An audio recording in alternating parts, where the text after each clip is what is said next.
Hello dear students, welcome to the chapter forest यानी कि जंगल क्या है, हमारी लाइफ लाइन है। सही बात है। अगर देखें तो पूरे ज़मीन पर बड़े इलाके में आपको फैले हुए दिखते हैं जंगल। हालांकि पहले से तो बहुत कम कर दिए हैं। ऑलमोस्ट 30% फॉरेस्ट ब्लैंकेट आपको दिखेगा ज़मीन पर, अर्थ पर, जिसमें बायोडाइवर्सिटी दिखेगी, अलग अलग एनिमल्स, अलग अलग प्लांट्स, माइक्रो ऑर्गेनिज्म, ये सब आपको वहाँ पनपता हुआ दिखेगा। और जो अगर इंडिया की बात करें तो ऑलमोस्ट 21% जो एरिया है इंडिया का, उसमें जंगल आपको दिखेगा। तो composition and structure of forest क्या है?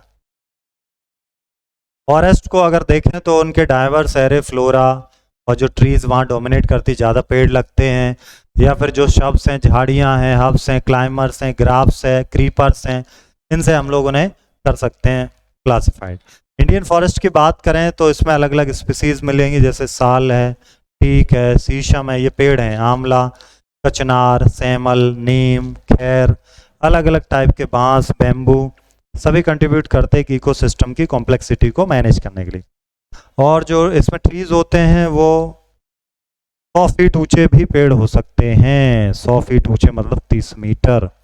और जो इनकी अपर लेयर होती है इतनी डेंस होती है कुछ एरियाज में, तो यहाँ सनलाइट ही नहीं पहुँच पाती है ज़मीन तक, सूरज की रोशनी। जैसे ये देखिए, नीम का पेड़ है, ये शीशम का है, ये अमलटस ट्री है, ठीक है। अब फॉरेस्ट लेयर की बात करते हैं तो एक है लेयर, यूनिक कम्युनिटीज़ हैं प्लांट और एनिमल की। पहला है कैनोपी लेयर।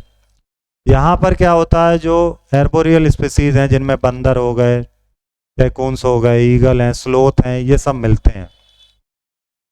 इनकी जो पत्तियां हैं, पेड़ों की ब्रांचेज हैं, वो उनकी मेन स्टेम से जुड़ी हैं। साइज सबके अलग अलग हैं, वो डिपेंड करते हैं कौन सी स्पीसीज का प्लांट है, राइट। और देखें तो आप ऑब्जर्व कर सकते हैं हॉरिजेंटल लेयर्स देख करके प्लांट की, कि ये डिफरेंट डिफरेंट हाइट्स में आपको अलग अलग तरह के दिखेंगे, इसीलिए इन्हें कैनोपी नाम दिया गया। या इनका एक नाम और है, वो है अंडर स्टोरीज। क्या है? ओके, क्या बोल रहे हैं? डिफरेंट हाइट्स वाले जो कैनोपी के नीचे हैं उन्हें कहते हैं अंडर स्टोरी।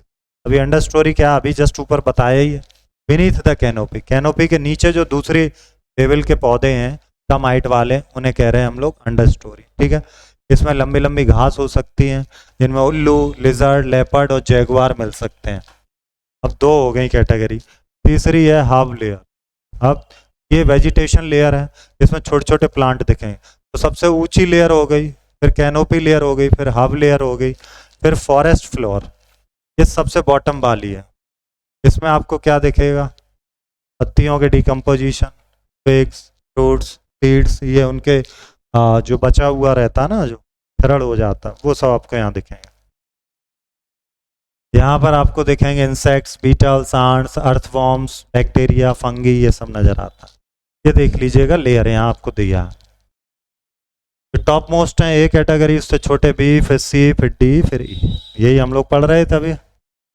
अब फॉरेस्ट का इंपॉर्टेंस क्या? ऑब्वियसली फूड मिलता है, फ्रूट मिलते हैं, नट्स मिलते हैं, है ना। फूड मिल गया, ठीक है, मिल गया फूड। टिम्बर, वुड मिलते हैं, इससे फाइबर, पेपर भी बनता है, लकड़ियों से फायर वुड होती है।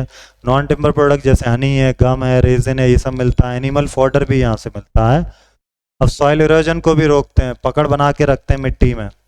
वाटर लेवल मेंटेनेंस करते हैं, क्योंकि क्या होता है, जब पानी बरसता है फॉरेस्ट कैनोपी में, तो धीरे धीरे ये पानी वो ग्राउंड पर पहुंचता है, फिर ये धीरे धीरे ज़मीन इसको सोखती है, फिल्टर होता है सॉइल में। प्योरिफिकेशन एयर, हवा साफ रहती है। ज़्यादा जंगल होंगे, क्या होगा, CO2 ऑब्जर्व करेंगे, ऑक्सीजन रिलीज करेंगे, इससे क्या होगा, एटमोसफियर में बढ़िया। इसीलिए क्या कहते हैं फॉरेस्ट को, ग्रीन लंग्स भी बोलते हैं अर्थ का। क्लाइमेट और वाटर साइकिल को भी रेगुलेट करते हैं, टेम्परेचर रेगुलेट करते हैं, वाटर को भी प्रिजर्व करते हैं, फूड देते हैं, शेल्टर देते हैं, प्रोटेक्शन। और चेकिंग कर रहे हैं ग्लोबल वार्मिंग। CO2 बढ़ेगी तो टेम्परेचर बढ़ेगा, टेम्परेचर बढ़ेगा तो क्या होगा, ग्लोबल वार्मिंग हो जाएगी। केवल यही नहीं कि CO2 ऑब्जर्व कर रहे हैं, ये सल्फर डाइऑक्साइड, कार्बन मोनोऑक्साइड, और भी दूसरी चीज़ें हैं एयर में, उसको भी प्योरीफाई करने का काम करते हैं। न्यूट्रिएंट सप्लाई को भी कर रहे हैं मेंटेनेंस। जैसे आपको पता है डिकम्पोजर है, फंगी है, बैक्टीरिया है, दूसरे माइक्रो ऑर्गेनिज्म है, ये डेड रिमेन्स को प्लांट्स के, एनिमल्स को कन्वर्ट कर देते हैं ह्यूमस में, और ये ह्यूमस जो होता है वो न्यूट्रिएंट्स रिच बन जाता है, जैसे कि नाइट्रोजन, फास्फोरस, पोटेशियम होता है। इससे प्लांट बहुत अच्छे से ग्रो करते हैं। और दूसरा जंगलों में टूरिज्म भी है ना, बहुत सारे रिजर्व या पार्क बना दिए जाते हैं, सफारी बनाई जाती है, वहाँ लोग आते हैं। अगला है इंटरडिपेंडेंस ऑफ प्लांट्स एनिमल, बिल्कुल सही।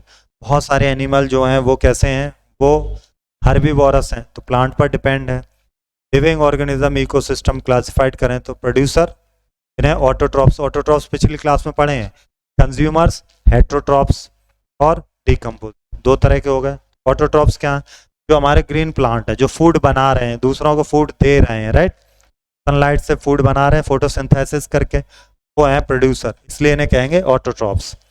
अगले हैं कंज्यूमर, अब जो फूड बना रहे हैं लेकिन उनके फूड पर डिपेंड है दूसरे, वो हैं कंज्यूमर्स, जिन्हें आप बोल सकते हैं हेट्रोट्रॉप्स।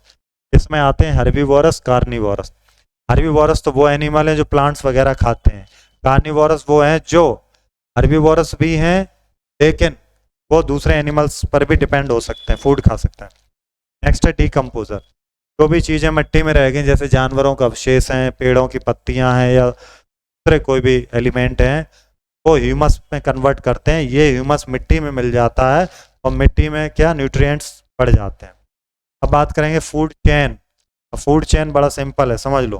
घास को खा रहा है कौन, ग्रासहोपर, ग्रासहोपर को खा रहा है फ्रॉग, फ्रॉग को खा रहा है स्नेक। ये फूड चेन बनाया गया है फॉरेस्ट के अंदर, एक दूसरे को खाते हैं ये, है ना, इसे क्या कहते हैं, इसे कहा जाता है फूड चेन। छोटा जानवर बड़े बड़े जानवर द्वारा खा लिया जाता है, फीडिंग सिस्टम है ये पूरे इकोसिस्टम का।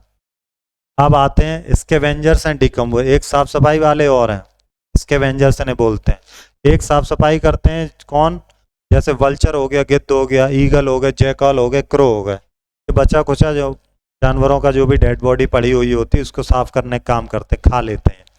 इनका भी काफ़ी बड़ा रोल है इन्वायरमेंट को क्लीन करने में। और डिकम्पोजर तो आपको पता ही है, ये जो भी डेड रिमेन्स बचता है उसको डिकम्पोज कर देते हैं, मिट्टी में मिला देते हैं वो। अब बात करते हैं dependence of animals on plant. Plant पर डिपेंडेंसी ऑब्वियसली फूड के लिए, ऑक्सीजन के लिए, शेल्टर के लिए। अब प्लांट्स ऑन एनिमल क्या है, CO2, एनिमल CO2 छोड़ते हैं तो प्लांट लेते हैं, तो एक दूसरे के लिए जरूरी है। पॉलिनेशन के लिए, अब जैसे बीज है, बटरफ्लाई है, ये पॉलिनेट करने में हेल्प कर लेते हैं फ्लावर की। सीड एंड फ्रूट डिस्पर्सल, जानवर ने खाया एक जगह, दूसरी जगह उसको वेस्ट को निकाल दिया, वहाँ फूड ग्रो कर गया, प्लांट ग्रो कर गया। अब बात करते हैं डिफॉरेस्टेशन। अब वो क्या रहा कि इंसान एग्रीकल्चर ज़्यादा बढ़ा रहा है, इंफ्रास्ट्रक्चर ज़्यादा बढ़ा रहा है, हाउसिंग ज़्यादा कर रहा है, पेड़ों को काट रहा है, इसके बहुत ही नुकसान हैं। क्या क्या नुकसान होंगे, CO2 बढ़ जाएगा जिससे ग्लोबल वार्मिंग बढ़ेगी, हैबिटेट भी नुकसान पहुंचेंगे, जो जानवर कई सालों से रह रहे हैं, है ना, कई जनरेशन उनकी वहाँ रह रही, तो के लिए दिक्कत होगी। नेचुरल कैलेमिटीज आएंगी, डिजास्टर आएंगे, पेड़ जाएंगे तो मिट्टी से पकड़ हट जाएगी, बारिश तेज होगी, मिट्टी का कटाव हो जाएगा। वैल्यूबल प्रोडक्ट हैं वो उनका लॉस होगा, जैसे टिम्बर मिल रहा है, मेडिसिनल प्लांट्स हैं, ये सब खत्म हो जाएंगे। अल्टर रेनफॉल पैटर्न, बारिश का पैटर्न भी गड़बड़ हो सकता है। क्या करना चाहिए, फॉरेस्ट को कंजर्व करना चाहिए। कैसे कंजर्व करेंगे, पेड़ नहीं काटेंगे, हैं, क्या करेंगे, पेड़ लगाएंगे, ओवर ग्रेजिंग नहीं करेंगे, ज़्यादा जानवर नहीं घुमाते फिरेंगे, चरा के सब खत्म ही कर दें, जंग आग से बचाएंगे, सस्टेनेबल लैंड का यूज़ करेंगे, इलीगल लॉगिंग नहीं करेंगे, हाँ, कि मन आ रहा तो घुस गए जंगल में पेड़ काट लाए, और कंजर्वेशन प्रोग्राम चलाएंगे, जैसे कि वन महोत्सव चलाया जाता पेड़ों को बचाने के लिए, प्लांटेशन करेंगे। तो ये चैप्टर भी हो गया फिनिश। टर्मिनोलॉजी जरूर पढ़ा करें पूरे चैप्टर की, ये बहुत अच्छा है कि टर्मिनोलॉजी पढ़ने को मिलती है और पूरा एक रिकैप मिल जाता है, जैसे ये यहाँ पर रिकैप है।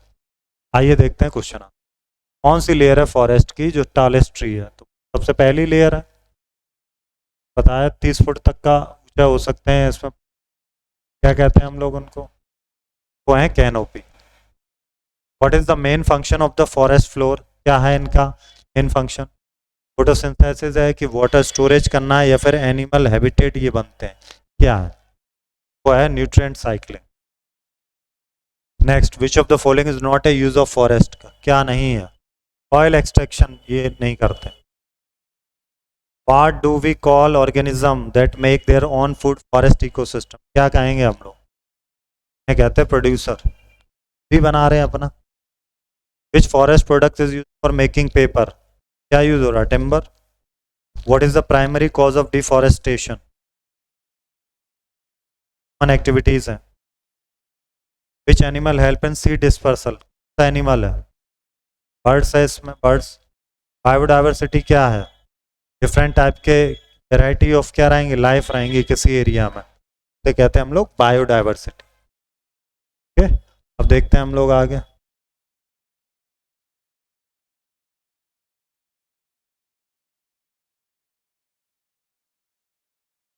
अब यहाँ क्वेश्चन देखिएगा, fill in the blank. Part above stem that is branches and leaves, क्या कहते हैं हम लोग, स्टेम के ऊपर के हिस्से जो ब्रांच और लीव उसे क्राउन बोलते हैं। लेयर ऑफ वेजिटेशन, कैनोपी के नीचे जो होती है उसे कहते हैं हम लोग क्या, अंडर स्टोरी, क्या बोलते हैं, under story.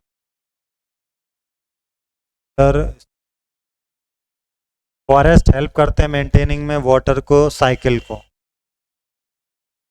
Are organism that can not make their own food and depends on producers, कौन से हैं वो, consumers. Process by which plants release water vapor into an air is called transpiration.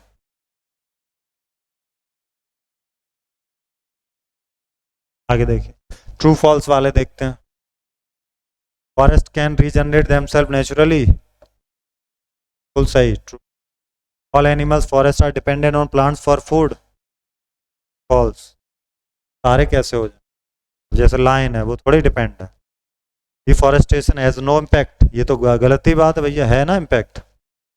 Canopy layer receive the most sunlight in a forest, हाँ सबसे ऊपर तो यही है।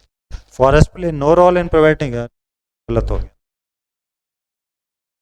ये भी चैप्टर हम लोगों ने कर लिया है, finish, well done. Short answers हैं, आप सब करेंगे अपनी नोटबुक के लिए। मिलेंगे नेक्स्ट चैप्टर में, थैंक यू।